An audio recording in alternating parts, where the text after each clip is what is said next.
actually even think ahead for. You know, if I see the group on it, either I can knock it out with offense, or maybe I can get that calculation correct that Joey's going to bring in the Ndidi. One way or another, I'm going to try to win out that particular trade. Let's get into our best of 3 match in this top 4, though, between Joey Woodring and Joseph Ugarte. Joey's going to have this Ndidi and the Fluttermane, and for Joe, it is the Grimsnarl and the Miraidon.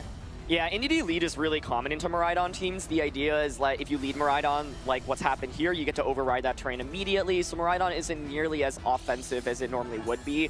Ndidi, of course, gets that Psychic Seed activation as well. So from Joe's end, it's a pretty easy opportunity to set up that light screen immediately. Unfortunately, no Ditto in the back for this one, but I think, yeah, part of the idea might be light screen, Volcarona, Quiver Dance, Quiver Dance, Quiver Dance. And from Joey's end, you don't have a ton of damage right now from the Ndidi. Obviously, the Fluttermane has the ability to click Moonblast, so you could go for something like that Helping Hand plus Moonblast immediately, but Joe's saying, look, I do not want to risk eating up a Moonblast. I don't want to Terra here either with my Miraidon. Why don't I just hard switch it out? Volcarona can take any attack really right now. Volcarona is a very naturally bulky Pokemon, and then you attach the Citrus Berry on top of that. Even if you do take a bit of damage, Citrus Berry helps to at least negate some of that, as Joey's going to make a pivot as well. So both the Miraidon now going back into its Pokeball, the Koraidon taking that Ndidi's place. You give up that Psychic Seed that you had actually consumed. Yeah, I think it's basically like in this scenario, you could go Help Me Hand Moonblast. You don't really need to go for that Follow Me, and it is Moonblast into the Miraidon slot, and so Volcarona takes that like an absolute champion. The upside for Joey is that now you've gotten Koraidon out. Koraidon's a Pokemon can deal a lot of damage, right? For Joe's end, though, you know, it's a really safe Reflect. There was no Moonblast in that Grimmsnarl slot, so the idea is, look, I'll get both of my screens up, and then I'll play the game from there. Joe right now does not have a lot of offense on the field. You can Fiery Dance into Fluttermane, you can maybe Quiver Dance, but Quiver Dance feels a little bit greedy right now when Koraidon can just stare you down and, you know, pressure you with something like a Fire Terra Flare Blitz immediately. So Joe's like, look, your Fluttermane, it's not going to be bulky, it's got that Focus Sash, so why don't I just break that Focus Sash to start right now? Not a bad call, but we are going to see a Terastallization committed from Joey, and it is going to go onto that Koraidon. That also makes a lot of sense, though, because, you know, you want to make sure that you also can't get burned, I think, by hitting the Volcarona. Yeah. So that would be a nice thing. And there's like so much fairy type damage from the opposing side as well. So good defensively, good offensively. Now your Flare Blitz is stronger as well. It could be Moonblast and like Flame Charge into Grimmsnarl here. And that, yeah, I think is like the other option because you're like, well, I expect Reflect to go up. It's actually going to be the Flame Charge into the Volcarona. And I think this is actually a really smart play because Grimmsnarl is one of these Pokemon that once it sets up its screens, like what is it actually really going to do? I can't actually even click Thunder Wave with Grimmsnarl because Psychic Terrain is up, so it blocks that Prankster move. And then so it's like, okay, cool. Like if I knock out Grim, you get a free switch in. If I ignore it, now you're stuck on the field for one turn where it doesn't really accomplish that much. Yeah, the only other thing you have is Foul Play, which I suppose is going to be pretty nice into like the Koraidon, the physical attacker on Joey's team. But what else? I mean, Group on it isn't going to be taking too much from that. And so, yeah, I think it would be nice if Joe is able to get this Grimmsnarl off the field, but it's tough because you can't manually switch it out either. Something that comes into that slot is going to be taking a ton of damage. Exactly. So this is the response. Joe is like, look, I know my Grimmsnarl is not going to do anything, basically, if the Psychic Terrain is up, so why don't I just get rid of that Psychic Terrain? This actually allows me to get one more valuable move off with that Grimmsnarl. My Volcarona hasn't been boosted anyway, so why don't I try to paralyze the Koraidon? But Thunder Wave is going to miss! Oh, crucially stopping that speed control. That 10% chance plays out huge, and that means the Koraidon will be speedy for the remainder of the game. Would have been so nice to be able to actually neutralize that Koraidon speed, but this is where that one Flame Charge can really pay off. Flare Blitz into the Miraidon in the sun. Still going to be able to do about 50% to it, but now what? Yes, you can bring in the Ndidi. Yes, it's going to be able to change the terrain, but this Miraidon is very unhealthy, as is that Volcarona. Yeah, that's a ton of damage, and the main thing here is speed, right? Because you don't get that Thunder Wave off, so now Flutter and Koraidon, both of these have the ability to protect in front of this fake out pressure. Like you called out, you can also switch into the Ndidi as well, and so it's a really disastrous miss there because now you have to deal with the fact that Koraidon's boosted its speed, right? Fluttermane is fast as well, so even though we know this Miraidon is really speedy, it is going to be slower right now, and that puts Joe in such a tough spot. Also means that you just eat so much damage from that Flare Blitz as well. Yes, Reflect is up, but this Miraidon is not really bulky. Look at that HP stat naturally, right? And so I think Joe's in a really tough spot right now, and Joey has the ability to, I think you can just like protect with your Pokemon. You can protect with Koraidon, even attack with Fluttermane, get the Ndidi in for free, but I think Joey is in a really good spot right now. And I like the double protect anyway, because I feel like that's always been such a safe play for a lot of our competitors to go for. When you know that this Miraidon has the choice specs, you get a chance to scout out what it's going to lock into. And now that you see that Terra Fairy committed as well, I feel like you can always expect that something like a Dazzling Gleam could come out here. So it's going to be a protect for the Flutter Mane and Miraidon to follow suit. Yeah, so the safe double protect play we were talking about, let's see what Miraidon locks itself into. This puts Miraidon in a really tough spot now, right? Because now you've given up your resistance to fire type damage, so Joey can just launch Flare Blitz into that slot this next turn. Joe's response might be then to switch out into the Volcarona, use Iron Hands to try to target down that Miraidon. The question is, do you even knock out the Miraidon? If you get a one-hit knockout, that would be great, right? Joe might consider just staying in and Dazzling Gleaming as well, saying, look, if I stay in, at least you eat up Flare Blitz recoil damage. You have to respect me here. But yeah, you can see the contemplation to switching out into Volcarona, and then the Iron Hands, of course, can launch a powerful Wild Charge or Drain Punch into Miraidon, but I just don't think it's enough damage, right? And this is the problem. Joey has such a big speed advantage right now. His Pokemon are faster, and they're doing damage. And so even though Joe set up those screens, the screens aren't really helping when you're not able to do enough damage in return. No, I mean, even the Moonblast, like, Iron Hands takes so much from that, despite the fact that it has the Assault Vest. And with this Miraidon going for another Flare Blitz, yeah, Volcarona is going to be taking it, but it doesn't at all, actually, just gets knocked out. Miraidon, such a menace here, picking up another knockout. Yes, Iron Hands will be able to retaliate back with the Wild Charge. Can this get the knockout is the question, and the answer is yes, and so does neutralize the playing field a little bit, but the reality is that Joey still has Indy. That's going to be able to change the terrain. You've still got Flutter Mane dishing out damage. There's helping hand pressure. And let's not forget, there's a fourth Pokemon in the back for Joey as well.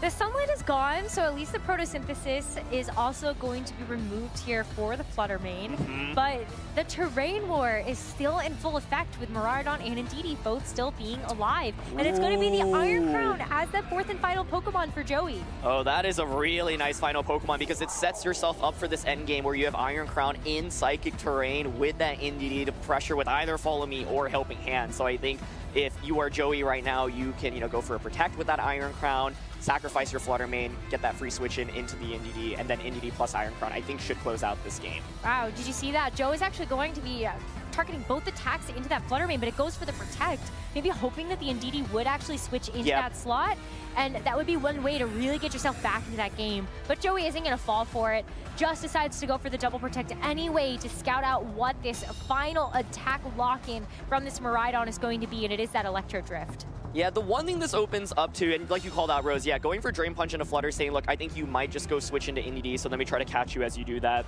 Now you can Electro Drift into Iron Crown, and I'm wondering if you get a critical hit with this and it just one-shots Crown, because like Miraidon should be faster, that actually would be really, really scary, right? So from Joey's end, I think now you can switch into that Indeedee as you're seeing here, but if Miraidon, outpaces and actually gets a critical hit or just somehow one-shots Iron Crown, Joe actually could turn the tides a little bit back into his favor. Well, the Psychic Surge first from the Indeedee. There's no more Psychic Seed for it to consume, and the Quark Drive is going to actually wear off from this Iron Hands. But good thing that the Booster Energy is going to be the held item of choice for this Iron Crown so that it can actually get that back. But the Electro Drift, it doesn't have terrain on its side, but it's still a very powerful move, and it's so going close. to barely just get enough damage down onto that Iron Crown. But before we see this expanding force, Miraidon and Iron Hands, look at that. Miraidon barely hangs on, but the Iron Hands gets knocked out to that. Yeah, I was just like, okay, I think this should survive. But if a critical comes out or like it actually does enough damage, that'd be really scary. So I was thinking the turn that Joey double protected. He was double protecting like once again to scout out for what move you can go for, but Flutter Mane maybe could have gone for an Icy Wind there. Drop the Miraidon speed so that then you can switch in the Indeedee, go for that expanding force. But either way, in the end, the Iron Crown is clutch. It gets the survival. We did, of course, crucially see that Thunder Wave miss in the beginning of the game onto Miraidon, which meant Miraidon could just outpace really consistently. And so, I like what Joe was going for. Volcarona feels a little bit awkward to bring in this one. Like, yes, it gets a little bit of damage off. It's really good if you can have it into Iron Crown maybe in the late game, but Volk just went down so early. But crucial Thunder Wave miss, and I wonder if Joe contemplates sweeping in Ditto somehow in this one. I feel like Ditto would be so fun to be able to copy Miraidon, use the sun itself. Yeah. I think that could definitely be an ace up of Joe's sleeves, but I think it's still a hard match because how do you actually get the speed control away from the Miraidon outside of just the Grimmsnarl? Yeah, this could be a game where Joe's like, look, I actually think if I just hit that Thunder Wave, that last game looks really differently because then your Crydon doesn't just get to outpace everything. So Joe might be like, you know what? I'm going to run it back. I've got my screens, and I know that if I get my screens and I hit that Thunder Wave and I slow down your Crydon, the game looks really, really different. And so but part of the other thing is like the lead, right? I think from Joey's end, Indy Fluttermane did apply a lot of pressure immediately, and Crydon just dished out so much damage in that one. Like, I feel like Joey brought really great Pokemon. Bonnet doesn't feel that great, right? Because you often feel forced to tear it. If you tear it, you're weak to electric type damage from the opposing side. And like Chi-Yu just isn't that great unless you have like forced to tear out from the Miraidon. So I think it makes a lot of sense for both players, honestly, to just go with the same 4 Pokemon. You have to have a pretty good reason to deviate, and I think Ditto would be really cool, but Joe might just feel comfortable enough sticking with the same. But new lead here. Yeah, for Joey, he's actually going to lead with his Iron Crown and Indeedee right away as Joe decides to run back the leads from game number 1. I think this is a great lead by Joey, right? Because first of all, once again, you get the terrain control, but I think Iron Crown's even scarier than Fluttermane, right? You pressure with Hacky and Cutter here immediately. You could Expanding Force, but of course Grimmsnarl is immune to it. So Grimmsnarl here, once again, safe to just go for a Light Screen immediately. You could just go Volt Switch Light Screen turn 1. But then Iron Crown here, of course, does have that Calm Mind as well. So you could even consider going for a boost and then like Indeedee hard switching out like what we saw previously. And so I also wonder if Joe ever makes the call out saying, you know what, I think you might switch Indeedee out. I'm just going to Electro Drift and Foul Play into you. But Volt Switch generally going to be the safer option, right? So yeah, it's really, really a lot to gamble. And so, yeah, you can see instead the contemplation is, why don't I switch in Volcarona? Because this way, if you go for Tacky and Cutter into me, you don't do a lot of damage. And then the Miraidon can Volt Switch back out into Grimmsnarl, then set up Light Screen afterwards. And so I think this play makes a lot of sense from Joe's end.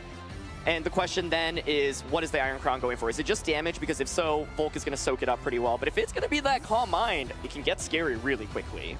And especially when Indeedee is going to be on the field next to it to support it. Like, still has that follow me pressure. You also have Helping Hand if you really wanted to make sure that you're going to be doing a lot of damage. And that's actually what Joey's going to go for right off the bat. So there is going to be an increase of the damage from this Iron Crown, but that Volt Switch already takes it to about half of its HP. Yeah, and if it's Grimmsnarl coming back out then, and you're going for Tacky and Cutter, this is a brilliant turn 1 play by Joe. I love the way he's positioned this. So let's see, it could be an Expanding Force, right? Might not be that Hacky and Cutter. And it is Expanding Force. Okay, so I would guess this knocks out the Volcarona. Let's see. It is going to be just a 1-hit knockout there. Kind of unfortunate, because I think that the Volcarona is pretty well positioned in this particular matchup if you can get some type of boost. But even in that game number 1, we saw that Volcarona struggle to find that correct positioning to actually go for a Fiery Dance or just a Quiver Dance that would stick. Yeah, this is now really interesting. Like, you get your guaranteed Light Screen up, you have terrain control, right? So from Joey's end, it's like, do I switch out my Indeedee? If so, like, who is the switch in to eat up an Electro Drift, right? Fluttermane's got that Focus Sash. If you actually brought Brute Bonnet, that can tank it as well. You ideally, I think, want to vie for that terrain control. And then the other question is, we saw the Electro Drift target, right? So, okay, Indeedee's like, you know what? I'll just follow me. You can knock me out, but then my Iron Crown will get a Tacky and Cutter off into your Grimmsnarl. Not before we're going to see the Light Screen, though. So at least that's going to be one way that this Miraidon can get preserved for the later parts of this game. But you've locked into Electro Drift with your Indeedee going... Oh my goodness, it survives!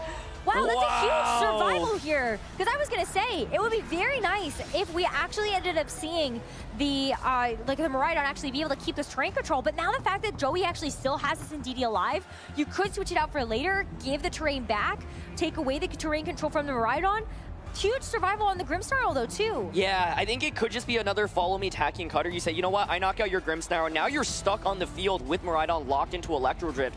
You know what resists Electro Drift? I've got Koraidon waiting in the back. So agreed. Like, I think Indeedee could switch out here if there's a good switch option. Could also see Joey just sacrificing it, saying, look, Indeedee, you've done a great job. If Indeedee faints there, then it means Electro Drift outspeeds and can knock out Iron Crown the next turn. And so, yeah, like, Joe might go down 2 Pokemon really, really quickly in this matchup, but that Psychic Seed playing such a pivotal role, allowing Indeedee to get a little bit of survival. And yeah, Joey's like, you know what? Indeedee is on its last legs. I will take it. Thank you for your sacrifice. Let's just trade here. Grimmsnarl does get a chance to actually get that Reflect back up and running, and if it is able to stick around for the next turn, then maybe it has a chance to try to run back that Thunder Wave into the Koraidon. But for now, it is going to be Indeedee saying, see you later, maybe even see you in the next set, who knows? As we do have the Iron Crown just go for the Expanding Force, that single target into the Miraidon, that actually does mean that the Grimmsnarl is still alive for this next turn. Yeah, so I think Joey being like, you know, I can knock out your Grimmsnarl for sure here, but this is what we were talking about earlier. It's like, okay, what is your Grimstar really going to do? Like you said, Rose, Thunder Wave is now on the table. There's no psychic terrain, so you can finally slow something down. Flutter Mane makes a lot of sense here, and you can see that Fairy Terra hover as well. So in my head, I was like, yeah, if you get the free knockout on a Grimmsnarl, it's like, then it's Miraidon plus Iron Hands into Flutter plus, you know, Koraidon plus Iron Crown. So now you at least have the Thunder Wave ability to slow something down, right? That's a big deal. Joe, though, really is still leaning into this Miraidon. This Miraidon has to do a lot right now. And with Light Screen up, Flutter Mane is actually not applying that much pressure. What Joey might want to do is like knock out Grimmsnarl, get an Icy Wind off against that Miraidon so that your Koraidon can just come out and win the game. The thing is, though, too, is like this Flutter Mane, even if we see the Koraidon come in, like it is going to get a speed boost to its photosynthesis. And I also wonder how much trouble is Joe in if he misses a Thunder Wave here? I mean, it would be like game defining. Are you kidding me? Another Thunder Wave just as we're talking about it. It's going to be Icy Wind coming out. I mean, if this is Tacky and Cutter into the Miraidon, that's just game over. But Joe, the 1% chance. It's going to be Expanding Force. Okay, so Joe's at least still in it for a little bit longer, but Miraidon here now so low, down to its last life as Electro Drift comes out. But we talked about it, you know, with Thunder Wave miss, what if it happens? And it happened. I feel like I spoke that into existence, and I am so sorry. But we are going to see Joey down to his final 2 Pokemon here as the Iron Crown does get knocked out and Koraidon comes in to take its place. Not really a huge surprise to be able to see Koraidon as that final Pokemon for Joey. But here's that photosynthesis boost to give it over to the speed. So it would have been really important to hit that Thunder Wave. You can still hit it again, but now it's tough. Like, you have to pick and choose. What is going to be the worst target for you? The Flutter or the Koraidon? Yeah, totally. I think Joe's like, look, I think the only way you can actually win this is if I paralyze both of your Pokemon and you get like infinitely fully paralyzed. Because I think like right now from Joey's perspective, he might be thinking, well, I think you're going to click Thunder Wave, right? So I am going to try to basically bait the damage into Miraidon, try to paralyze something, and then hope for full paras from there. Like, if you double up into this slot, it means Grimmsnarl will be able to get another Thunder Wave off, and that's why I was saying maybe you eliminate the Grimmsnarl earlier, get rid of the threat of Thunder Wave. Instead, Grim will at least be able to potentially get another Thunder Wave off right now, but it's still really, really, really tough for Joe to come back. And Joey still has Terrestrialization at his disposal. So seeing that Koraidon take the Terra once again, that's going to be the Fire Terra type to even boost up further the Flare Blitz or the Flame Charge or anything else. And so the Thunder Wave actually does connect this time around onto the Flutter Mane. We should have expected that at some point. But does this Flutter Mane actually become fully paralyzed for this turn? Koraidon gets to move first. Flame Charge now into the Iron Hands is still going to do a good amount of damage. More critically, though, this Koraidon speed is going to get increased as the Grimmsnarl gets finished off. Flutter Mane does not get fully paralyzed and does not fall for those tactics. So Joe also going to have just the Miraidon and the Iron Hands left. Yeah, I think that really should be the game one for Joey because now you have to face off a faster Koraidon. It got that speed boost, and that'll be able to just eliminate the Miraidon. Iron Hands can, like, one-shot the Koraidon, maybe, but it's like, yeah, I think here you maybe double up onto the Flutter Mane slot, expecting Koraidon to protect, right? You don't want to eat up a Fake Out. Yeah, so this is the right play, but you need to at least get the full para on the Flutter Wave. If no full para happens, then that should just be game over on the spot. But let's see, Electro Drift to start. That will bring Flutter Mane down to 1 HP. So the Focus Sash now getting activated, but it does come down to whether or not this Flutter Mane actually gets a chance to move. And Joe does have that piece of luck go his way. So with the Iron Hands being able to land that Wild Charge, not only do you not take too much recoil because it was just down to that 1 HP, but now it is just that Koraidon left, and all of a sudden Joe is back in this game. Yeah, Electric Terrain now does disappear. So the thing is, Iron Hands, it's not going to be able to one-shot Miraidon or Koraidon. Koraidon will outspeed, so you can knock out the Miraidon for sure. It's a 1v1, and I still think the Koraidon pulls it off, but we'll see. Flame Charge here should knock out Miraidon. Iron Hands, of course, will be able to do out some decent damage, but with Electric Terrain expiring, is it enough? Can Iron Hands win a 1v1 against Koraidon right now? Well, you do have Drain Punch, so there is going to be a bit of HP recovery, and that's actually why we saw Joey not lock into the Flare Blitz either, because you don't want to be taking too much recoil. Yeah, okay. But that's a good amount of damage. Now it just comes down to how much is Joey willing to give up here, going for a Flare Blitz versus going for something like the Flame Charge. Yeah, exactly. I think if you do go for that Flare Blitz, you probably take enough recoil where you end up fainting from the Drain Punch. And so This is really close. It's like you could go for Collision Course, then you think Collision Course into a Flare Blitz gets the knockout onto Iron Hands. Joe made exactly the right play, calling out the Protect from the Crydon and got the full para, so that's exactly what he needed to stay in this one. And here's the Collision Course, not going for Flare Blitz, does not want to take that recoil damage. How much does this do to Iron Hands? Ooh. It's a good bit, but Iron Hands will heal back with Drain Punch once again. Will Iron Hands now take this Flare Blitz? This is so crazy. I honestly think it might. Oh. Iron Hands is a very naturally bulky Pokemon. We only have one more turn of Sun left, so this is going to be Joey's last chance to be able to knock out this Iron Hands once and for all. The Flare Blitz comes out from the Koraidon. Joey, with this knockout, could just win and move on to the finals right here, but Iron Hands does not live, and Joey Woodring wins this top 4 match, moving on to the finals of the Atlanta Regional Championships. Oh my goodness. Both players played their heart out there. I think Joe, you know, just 2 really, really unfortunate misses. And I think he never gave up there. You know, he found the potential path to victory, made a lot of great calls, but he was playing significantly from behind. And in the end, I would love to know what that damage calc is, whether or not it's a guaranteed KO from the range that Iron Hands was. It was looking a little bit close, and I was not 100% sure that Flare Blitz would actually get the knockout with Reflect being up. But that was such a crazy finish.